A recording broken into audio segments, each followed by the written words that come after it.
नमस्कार दोस्तों, स्वागत है आपका अकेला अनमोल साथी चैनल पर। दोस्तों, एक बार गौतम बुद्ध अपने आश्रम में अपने सभी शिष्यों को शिक्षा दे रहे थे कि दुनिया की सबसे तेज छुरी हमारी ज़बान है और दुनिया के सबसे खतरनाक हथियार हमारे शब्द है, जो बिना किसी का खून बहाए लोगों को अंदर ही अंदर मार सकते हैं।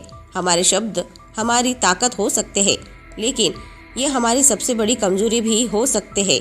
अगर हमें नहीं पता कि कब, कहाँ, क्या और कितना बोलना है, यदि हम सही समय पर सही इरादे के साथ सही शब्दों का प्रयोग करते हैं तो यह हमें एक सफल व्यक्ति बनाता है। लेकिन अगर हम सही समय पर सही इरादे के साथ सही शब्दों का इस्तेमाल नहीं करते हैं तो यह हमारे जीवन को नर्क से बदतर बना सकता है। तो दोस्तों, आज की कहानी के माध्यम से मैं आपको बताने वाली हूँ कि चुप रहकर कैसे हम अपने जीवन को बदल सकते हैं।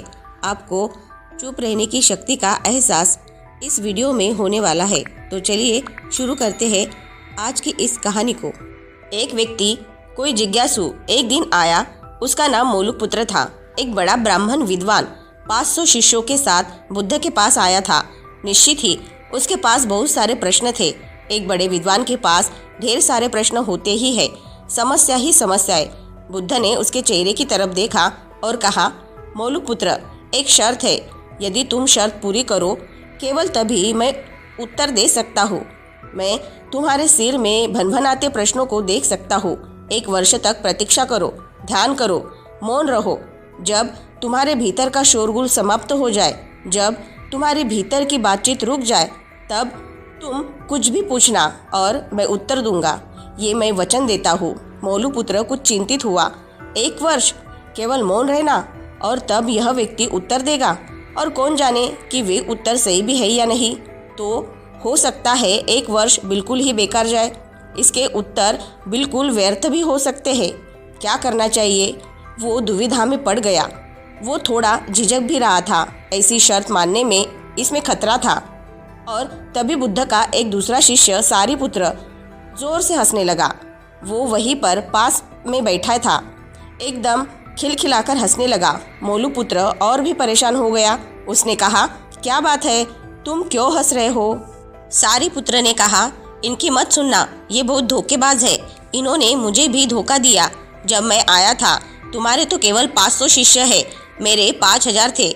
मैं बड़ा ब्राह्मण था, देश भर में मेरी ख्याति थी। इन्होंने मुझे फुसला लिया। इन्होंने कहा, साल भर प्रतीक्षा करो, मौन रहो, ध्यान करो और फिर पूछना और मैं उत्तर दूंगा। और साल भर बाद कोई प्रश्न ही नहीं बचा, तो मैंने कभी कुछ पूछा ही नहीं और इन्होंने कोई उत्तर दिया ही नहीं। यदि तुम पूछना चाहते हो तो अभी पूछ लो। मैं इसी चक्कर में पड़ गया, मुझे इसी तरह इन्होंने धोखा दिया। बुद्ध ने कहा, मैं अपने वचन पर पक्का रहूँगा। यदि तुम पूछते हो तो मैं उत्तर दूंगा, यदि तुम पूछो ही नहीं तो मैं क्या कर सकता हूँ। 1 वर्ष बीता। मोलुकपुत्र ध्यान में उतर गया और मौन होता गया। भीतर की बातचीत समाप्त हो गई। भीतर का कोलाहल रुक गया। वह बिल्कुल भूल गया कि कब 1 वर्ष बीत गया। कौन फिक्र करता है जब प्रश्न ही न रहे, तो कौन उत्तरों की फिक्र करता है। एक दिन अचानक बुद्ध ने पूछा, यह वर्ष का अंतिम दिन है। इसी दिन तुम 1 वर्ष पहले यहाँ आए थे और मैंने तुम्हें वचन दिया था कि 1 वर्ष बाद तुम जो पूछोगे मैं उत्तर दूंगा। मैं उत्तर देने को तैयार हूँ, अब तुम प्रश्न पूछो। मोलुकपुत्र हंसने लगा और उसने कहा, आपने मुझे भी धोखा दिया। वो सारिपुत्र ठीक कहता था। अब कोई प्रश्न ही पूछने के लिए नहीं रहा, तो मैं क्या पूछूं? मेरे पास पूछने के लिए कुछ भी नहीं है। असल में यदि तुम सत्य नहीं हो तो समस्याएं होती है और प्रश्न होते हैं। वे तुम्हारे झूठ से पैदा होते हैं, तुम्हारे स्वप्न, तुम्हारी नींद से वे पैदा होते हैं।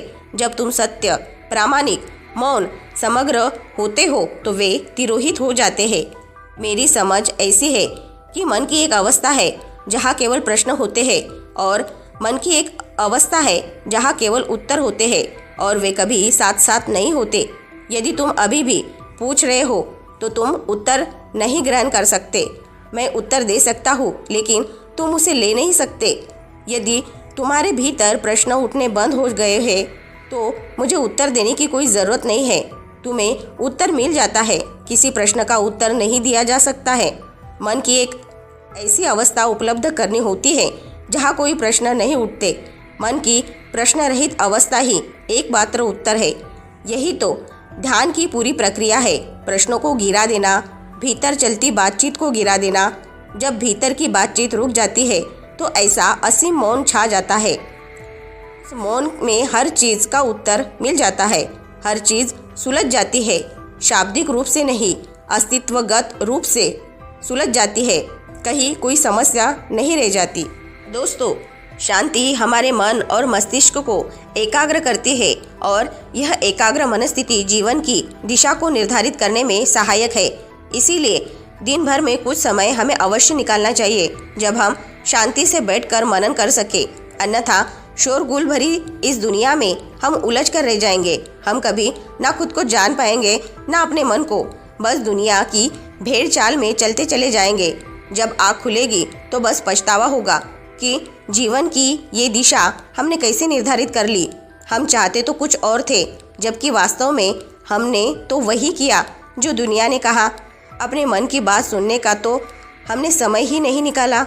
दोस्तों, आज की ये शिक्षाप्रद कहानी आपको पसंद आई होगी तो नीचे कमेंट बॉक्स में कमेंट करके हमें ज़रूर बताएं और इस कहानी को अपने दोस्तों और परिवारजनों के साथ शेयर करना न भूलें। साथ ही हमारे अकेला अनमोल साथी चैनल को सब्सक्राइब ज़रूर से कर ले और ऐसी ही मोटिवेटेड वीडियो को देखने के लिए हमारे साथ जुड़े रहे और अपना ख्याल ज़रूर से रखें। मिलते हैं नेक्स्ट वीडियो में। धन्यवाद।